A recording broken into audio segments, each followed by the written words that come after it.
Fala pessoal, tudo bem? Pessoal, esse vídeo aqui vai ser um pouco repeteco, porque eu já falei desse assunto, pecado sem perdão, numa live. Mas como o assunto voltou à tona e a live era muito grande, ela deu umas 3 horas e pouco, eu sei que nem todo mundo vai ter paciência de ver 3 horas de vídeo, então eu vou fazer de novo aqui explicando para vocês o pecado sem perdão, de uma forma até mais simples e mais didática, tá? Aí também as pessoas que são novas no canal, que não viram a live, vão aprender. Esse vídeo também é recomendado para cristãos, tá? Já que vocês acreditam tanto em salvação, essas coisas, né? A maioria dos cristãos, de acordo com o próprio Novo Testamento, eles estão cometendo esse pecado sem perdão, tá? Então nós vamos analisar e nós vamos entender. Quem puder já dar um like no vídeo, dar um joinha, ativa o sininho, essas coisas para aumentar o engajamento, tá bom? Então vamos lá, eu vou me basear aqui em Mateus capítulo 12, tá? E diz assim: então trouxeram-lhe um endemoniado cego e mudo. É só Mateus que coloca cego e mudo, tá? Passa essa barulheira. Quem é que passa com uma moto desse jeito, né, pessoal? Isso é até proibido, sabia, esses barulhos. Mas enfim. Trouxeram-lhe um endemoniado cego e mudo.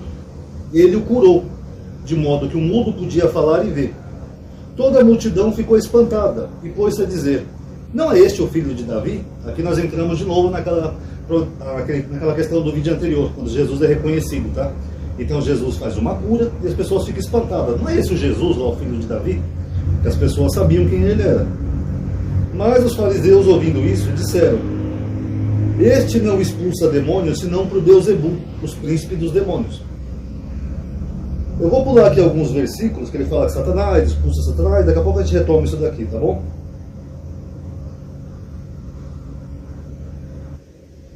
Aí ele fala assim, ó, versículo 30: quem não está a meu favor está contra mim, e quem não ajunta comigo dispersa. Por isso eu vos digo, todo pecado e blasfêmia serão perdoados aos homens, mas a blasfêmia contra o Espírito Santo não será perdoada. Se alguém disser uma palavra contra o Filho do Homem, ser-lhe-á perdoado. Mas se disser contra o Espírito Santo, não será perdoado nem nesta era, nem na outra. Algumas Bíblias traduzem vida, tá? Vamos entender então o contexto dessa passagem. O que Jesus faz? Jesus faz uma cura. Ele cura o cego e mudo. Beleza. O que os fariseus falam? Essa cura que Jesus fez, os fariseus falaram que foi o nome de Beelzebul. Agora, quem que é Beelzebul, pessoal? Beelzebul em hebraico é isso aqui, ó. É o Beit, Lain,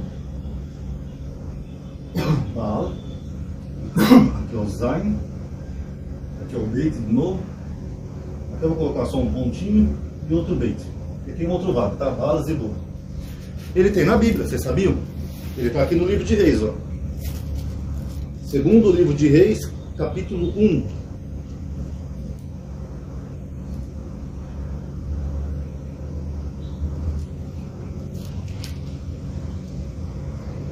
Vamos ler segundo Reis, capítulo 1. Depois da morte de Acabe, Moabe revoltou-se contra Israel. Ocosias caiu da sacada do seu aposento em Samaria e adoeceu. Enviou mensageiros dizendo-lhe: ide consultar Baal-zebub. O mesmo termo, Baal-zebub. Baal é senhor, o marido em hebraico, eu já ensinei para vocês, e Zebub é moscas. Seria o senhor das moscas. Deus de Acaron, para saber se ficarei curado desse mal. Aí depois Elias fala e repreende ele, ó. Assim fala Deus: porventura não há um Deus em Israel para mandar-te consultar Baal-zebub, Deus de Acaron? Por isso não descerás do leito ao qual subiste, mas com certeza morrerás. O que acontece? Deus fica tão nervoso que ele foi consultar esse Deus aqui, Baal-zebub, que Deus fala: por causa disso você não vai se recuperar não. Você está doente no leito, você vai morrer. Porque em vez de consultar o Deus de Israel, ele foi consultar quem? Uma divindade pagã chamada Baal-zebub. E esse Baal aqui, pessoal, é o mesmo Baal que depois começa a ter os sacerdotes de Baal. E aí o profeta Elias faz um desafio. Ele fala: só sobrou eu de profeta, não sei quantos mil joelhos não se dobraram a Baal, não sei o quê. Aí ele faz aquele desafio: vamos ver se Baal é uma divindade mesmo, sendo um Deus? Vamos fazer 2 altares. Coloca um sacrifício num, um sacrifício no outro. Vocês vão orar para Baal. Se Baal mandar fogo do céu, eu acredito que Baal é um Deus. Agora, se o meu Deus mandar fogo do céu, é porque o meu Deus é verdadeiro. Aí Elias manda até encharcar o altar dele com água, tudo, não sei o que. Lembrando que essa história é só uma lendinha, tá? Mas só para vocês entenderem o contexto. Aí Elias clama ao céu e Deus manda fogo do céu que consome todo o sacrifício de Elias. Aí Elias prova o quê? Que essa divindade aqui, Baal, não era nada. Era só um ídolo feito pelos homens, uma estátua de pedra. Então Baal não pode fazer nada. Tanto que Elias até zomba, né? Onde será que está Baal? Será que ele foi tomar um café? Será que ele foi cochilar? Imagina o evangélico vendo as zombarias de Elias. Porque se eles acham que o meu canal aqui, que eu tento ser até educado, eles não gostam de algumas brincadeiras, imagina eles vendo Elias zombando então. Eles vão ficar putos. Então Elias prova que Baal não era nada. Baal, mas é o mesmo nome, é Baal-zebub. Ele vai lá e faz um desafio. Então, se Baal não era nada, o que a história de Elias quer transmitir? Essa história, independente de ser real ou não, inclusive tem até um rapaz aqui que estava comentando aqui no meu vídeo que aquela história lá de... eu não lembro se é de Juízes, ele falou que não é real. Eu digo, independente da história ser real ou não, pessoal, o trabalho do exegeta é analisar os textos. Até porque se eu for analisar na Bíblia só que for real, então eu tenho que fechar o canal. Porque quase nada da Bíblia é real. Tá? Então fica a dica aí para as pessoas que têm essa visão. Mas o que essa história de Elias quer transmitir? Ela quer transmitir que só tem um Deus. A Bíblia é um livro monoteísta. Então Elias quer transmitir que só tem um Deus. E só esse Deus pode fazer milagres e fazer as coisas, como mandar fogo do céu. Tanto que está lá em Isaías 45:7. Quem quiser pode ver na sua Bíblia. Ó, Isaías 45:7. O que diz? Eu faço o bem e eu faço o mal. Eu faço a paz e eu faço a desgraça. Eu, Deus de Israel, faço todas essas coisas. Então no monoteísmo bíblico não tem duas divindades. É Deus que faz tanto bem quanto mal. É ele que levantava povos contra Israel e ele que ao mesmo tempo resgatava Israel dos povos inimigos. Então na concepção bíblica só existe um Deus e esse Deus ele é o tudo. Ele é o Deus que faz o bem e o mal. Então não existe Baal, nenhuma outra divindade além dele. Olha por exemplo aí na Bíblia de vocês em Êxodo 20. O que diz? Não terás outros Elohins diante de mim. O que é Elohim em hebraico? Eu já ensinei para vocês. São forças, poderes, divindades. As Bíblias traduzem como deuses, né? Mas qualquer coisa que tenha poder. Então Deus está falando várias vezes na Bíblia toda que não tem outro ser além dele. Você pode acreditar que a Bíblia é real, ou que a Bíblia é uma construção, aí vai da crença de cada um. Mas o fato é, a Bíblia é um livro monoteísta. Então quando Jesus faz a cura, que ele cura lá o cego, o surdo e mudo, o que os fariseus fazem? Eles falam que ele curou em nome de Baal-zebub. Ele cura em nome de Baal-zebub, o príncipe dos demônios. Lembrando que demônio ali é divindades estrangeira, tá? Que daimon em grego também significa isso. Aí Jesus fica puto da vida com ele. Jesus fala, Satanás pode expulsar Satanás? Se Satanás expulsa Satanás, como vai persistir o seu reino? Ali Satanás é adversário. Ou seja, adversário de quem? De Deus. Porque se Deus é o único Deus da Bíblia e tem pessoas cultuando outro ser, esse ser como Baal, esse ser é um adversário, é um Satan. Eu já expliquei também o termo Satan aqui para vocês. Aí o que Jesus fala? Ele fala que a cura que ele fez foi pelo poder do Espírito Santo. Não foi por nenhuma divindade pagã. Agora, a partir do momento que os fariseus estavam atribuindo a outra divindade, Baal-zebub, eles estavam blasfemando. O que é blasfêmia? Eu vou mostrar aqui para vocês. Vou escrever aqui do grego. O grego eu tenho que copiar. O termo grego blasfêmia, que parece um coraçãozinho.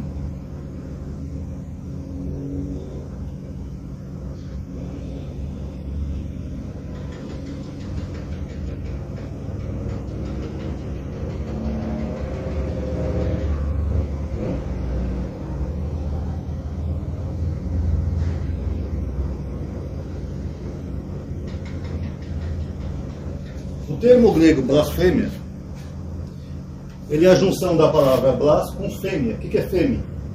Fêmea, a gente pode ver até em português. Deixa eu colocar em vermelho, porque senão vai misturar aqui.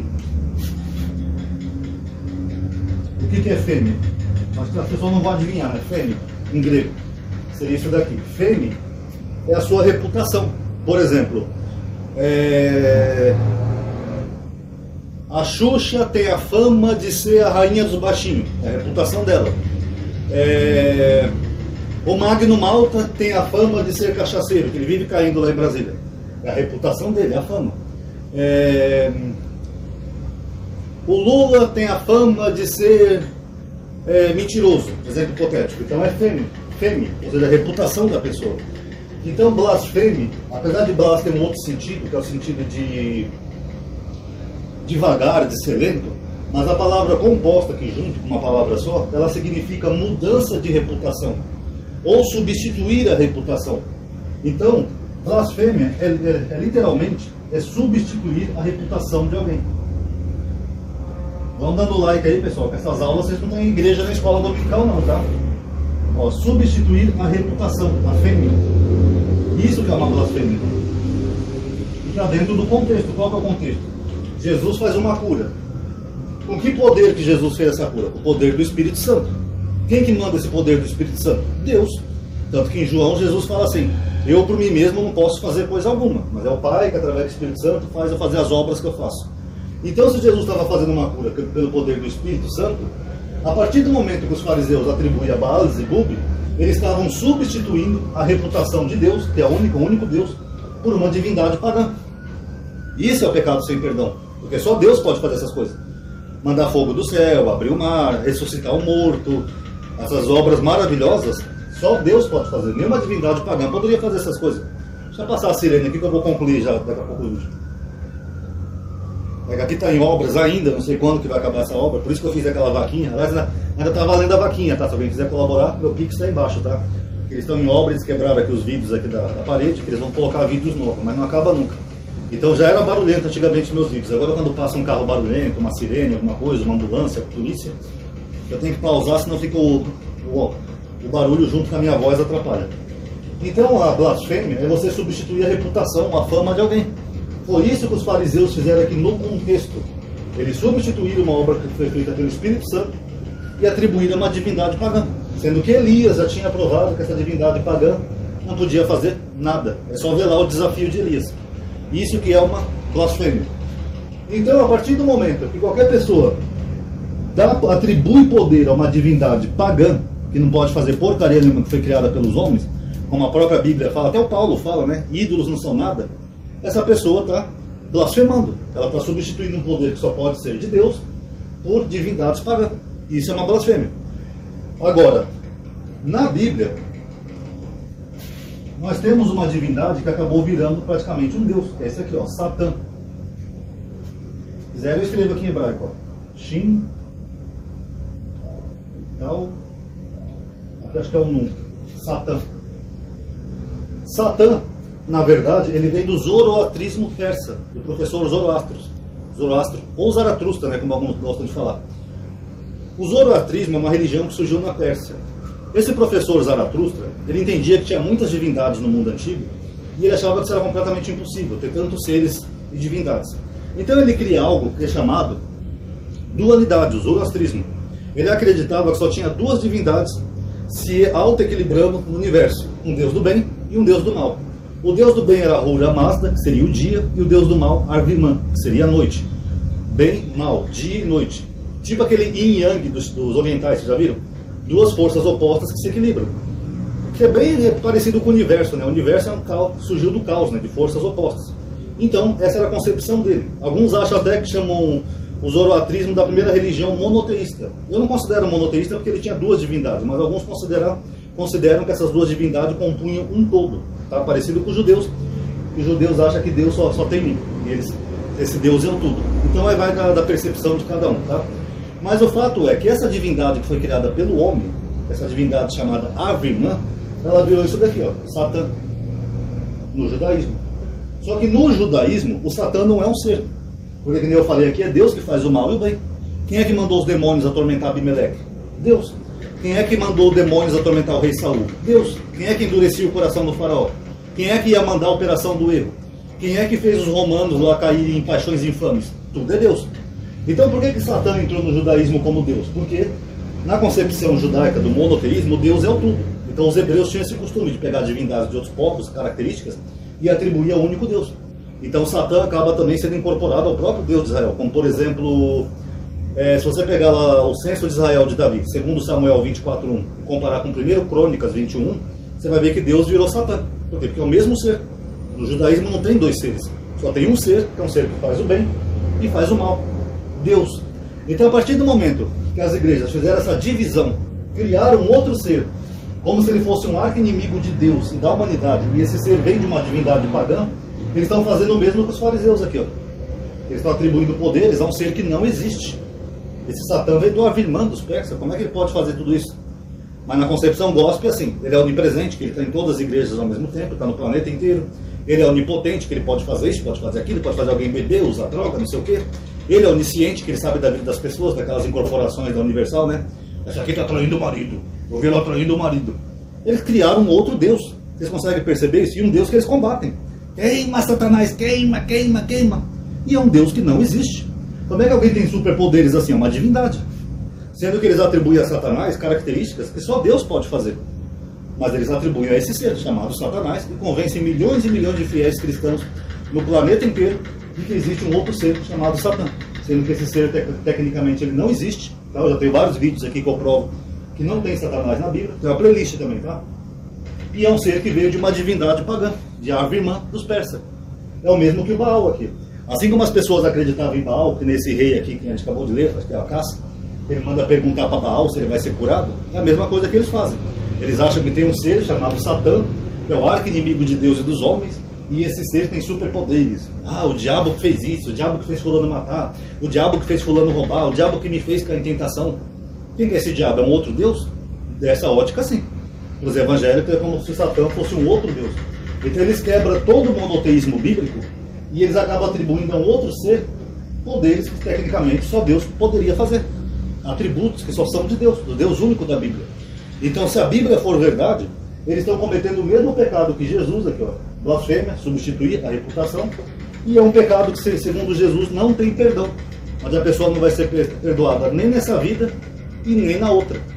Então, finalizando, se o Novo Testamento é inspirado, se é a palavra de Deus, se essa passagem é verdadeira, se realmente foi o Espírito Santo que inspirou para escrever essa passagem, e Jesus realmente fez isso, lembrando que eu estou colocando tudo um si, tá? Se for verdade, então quase 100% dos cristãos já estão condenados. Principalmente os evangélicos, né? Que dão tanta força a um ser que não existe, Satanás. Porque aí eles não são monoteístas, eles não creem que só tem um Deus. Eles violam essa regra aqui de Isaías 45, que Deus fala que é Ele que faz o mal e o bem. Eles violam Êxodo 20, que eles acreditam em outras forças, poderes, Elohim. E eles fazem o pecado sem perdão, que é a blasfêmia. É substituir aquilo que só Deus pode fazer por uma divindade pagã inexistente. Aí complicou, né? Então, pessoal, se você que está vendo esse vídeo for cristão, fica a dica aí para você, ó. Comece a estudar um pouco mais, estudar a série exegese, porque isso tudo que vocês estão aprendendo nas igrejas, se o seu livro sagrado for a verdade, posso até concordar que seja, vocês mesmos estão se condenando. E o pior, agora vocês não podem nem alegar ignorância, né? Porque agora vocês sabem que é blasfêmia, vocês sabem o contexto ali do pecado sem perdão, e realmente vocês estão fazendo o mesmo erro, atribuindo a um ser que não existe atributos que só cabem a Deus. Fica a dica aí, tá? Quem gostou do vídeo, dá um like, pessoal. Isso ajuda a aumentar a atividade de alcance. Eu sei que é chato pedir todo vídeo. Comente o que vocês acharam, tá? Pessoal, a Trindade, eu só vou entrar aqui nesse canal no ano que vem, tá? Tá acabando já o ano. Ano que vem eu já vou começar outros temas diferentes, tá? Se alguém tiver algum tema dentro desses que eu tenho falado ultimamente, tanto Paulo, a lei que não foi abolida, ou a homossexualidade, algum versículo, alguma coisa que quiser que eu analise, comenta aí, tá? Por enquanto eu estou abordando esses 3 temas nos últimos dias, tá bom? Obrigado aí por ter assistido. Paz a todos.